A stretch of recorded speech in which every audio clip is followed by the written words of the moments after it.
दोस्तों और विज्ञान के छात्र छात्राओं, आज मैं आपके लिए एक बार फिर से विश्व के महान वैज्ञानिकों की श्रृंखला के अंतर्गत एक महान वैज्ञानिक गैलीलियो गैलीलाई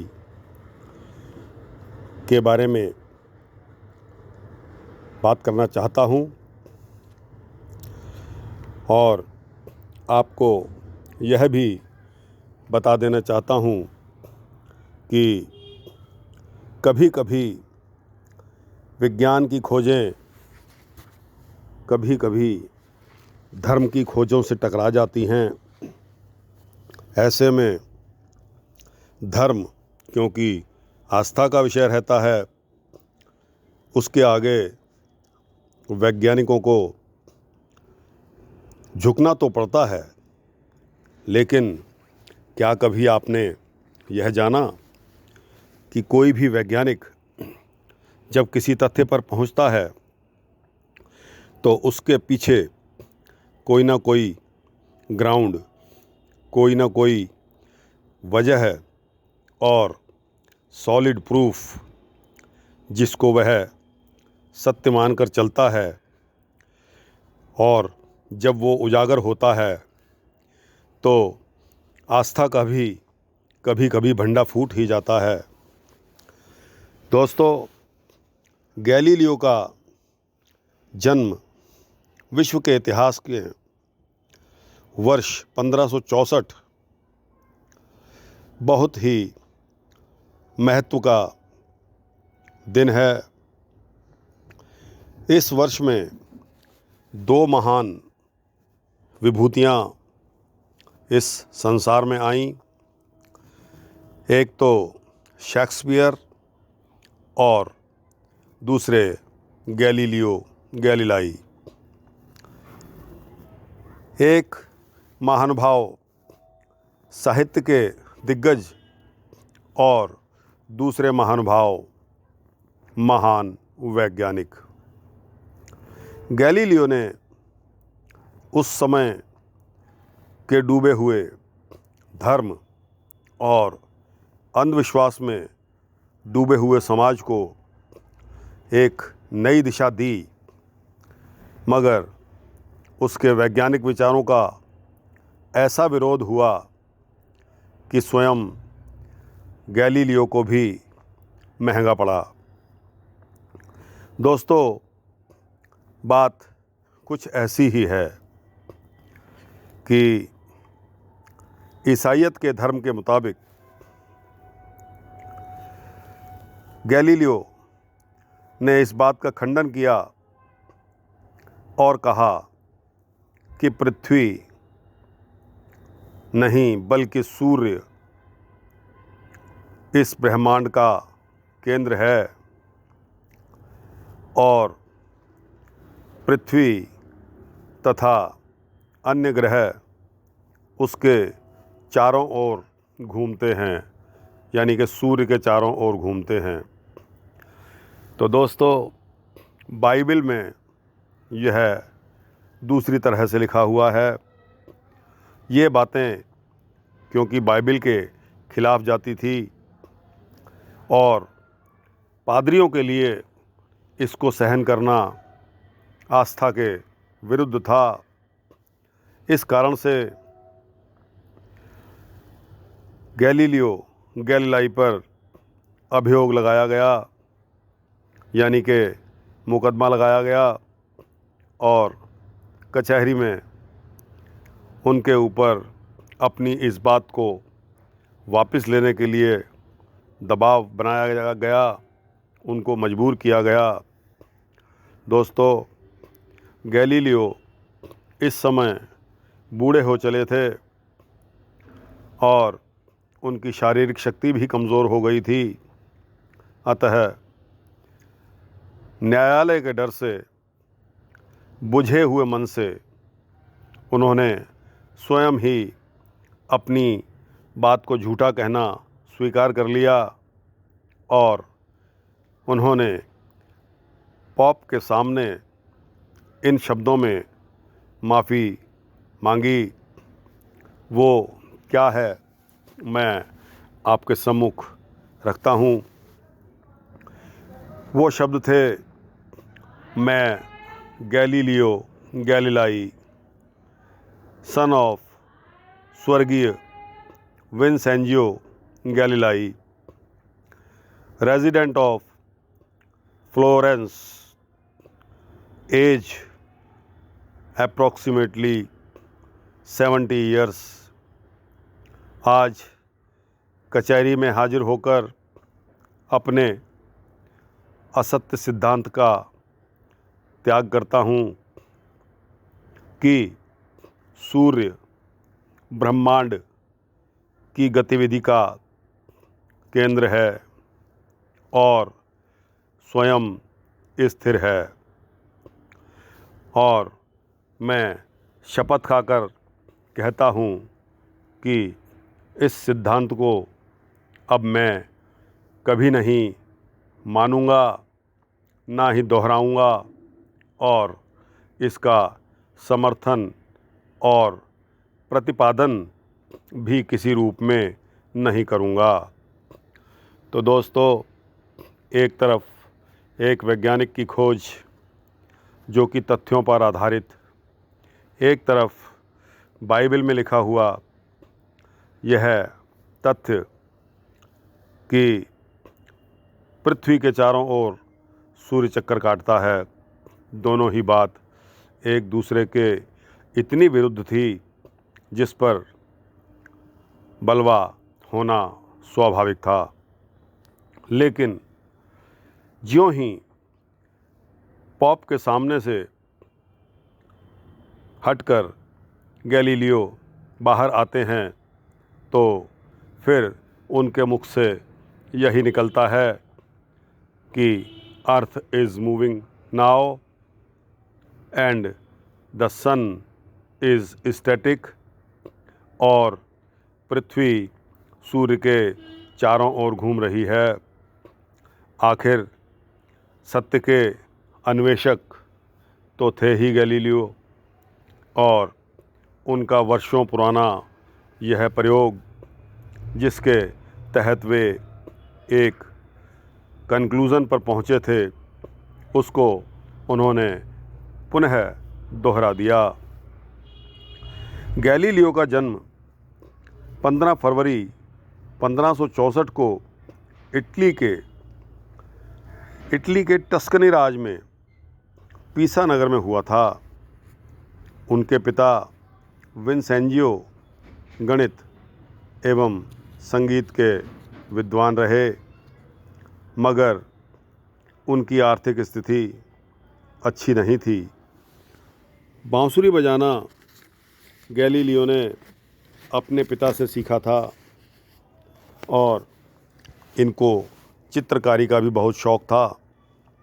इसके अतिरिक्त गैलीलियो का पढ़ाई में बहुत ही ज़्यादा शौक़ रहता था। 16 साल की उम्र में गैलीलियो ने इतना साहित्य पढ़ लिया था कि वह संस्थाओं में जाकर भाषण दे सकते थे और देते रहते थे। उसने सबसे पहला भाषण दांतों के काव्य इन्फर्नो पर दिया था।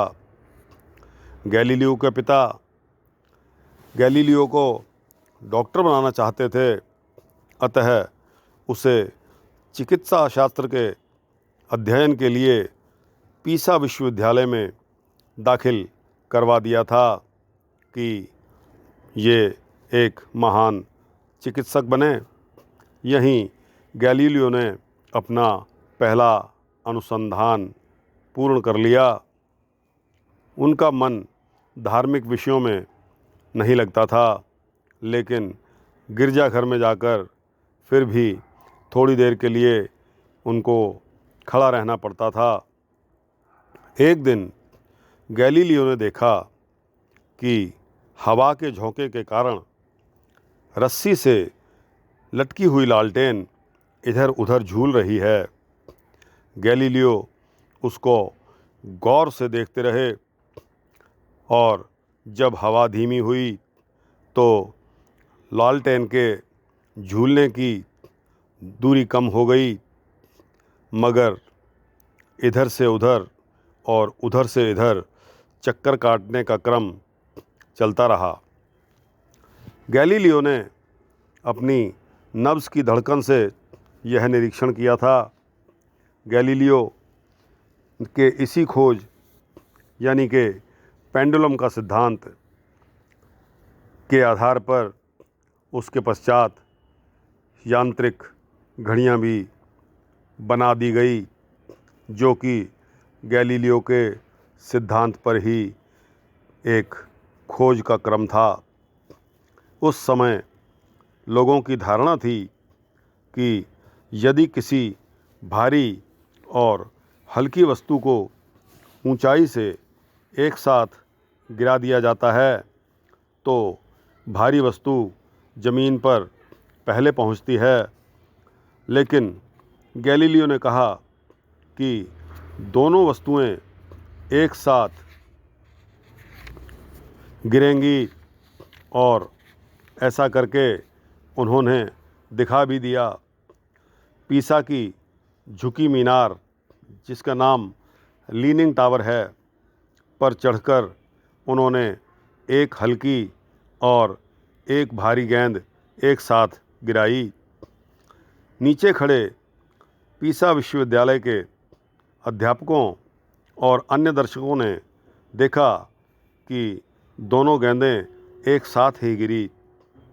ऐसा करके गैलीलियो ने एरिस्टोटल की धारणा निर्मूल सिद्ध कर दी।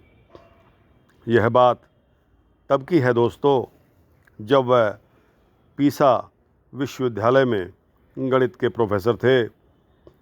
सभी अध्यापक उनसे ईर्ष्या करते थे, अतः उन्हें विश्वविद्यालय से बर्खास्त कर दिया गया, क्योंकि गैलीलियो की बातें उनको अच्छी लगती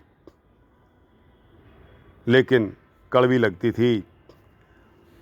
परंतु गैलीलियो के मुताबिक ये बातें सत्य थी। खैर, एक साल बाद उन्हें पदुआ विश्वविद्यालय में पुनः नौकरी मिल गई।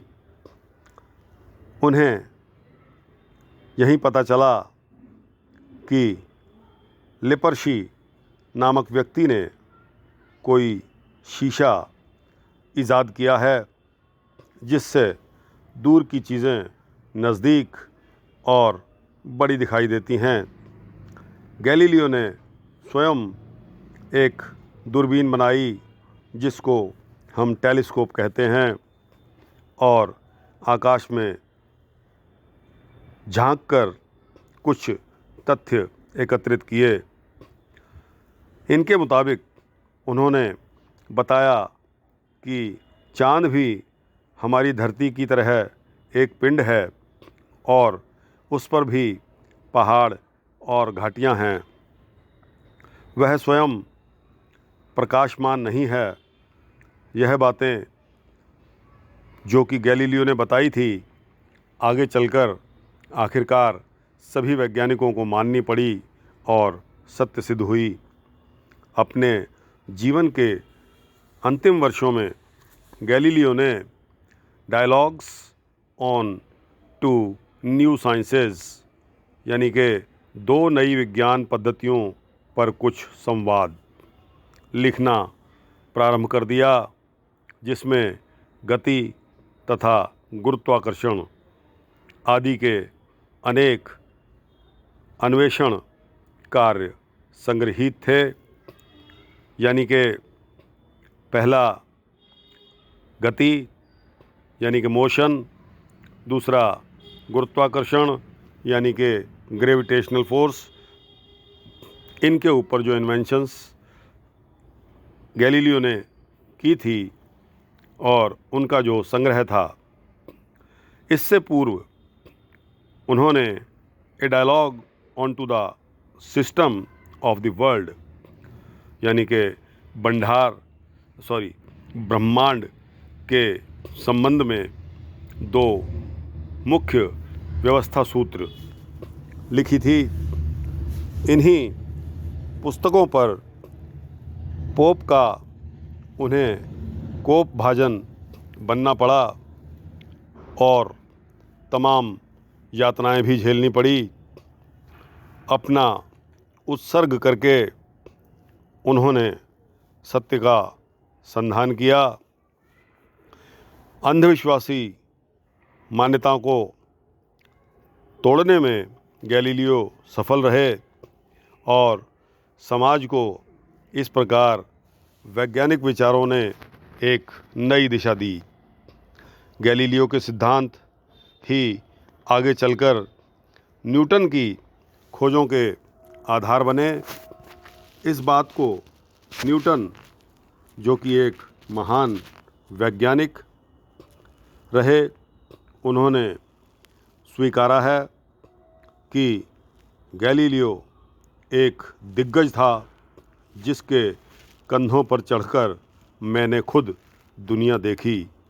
तो दोस्तों, यह था वृतांत गैलीलियो के बारे में, जिसने कि अंधविश्वासी मान्यताओं को तोड़ा और मानव मात्र को एक नई दिशा दिखाई। हम आज भी इन महान वैज्ञानिकों के ऋणी हैं और उनको कोटान कोट नमन करते हैं।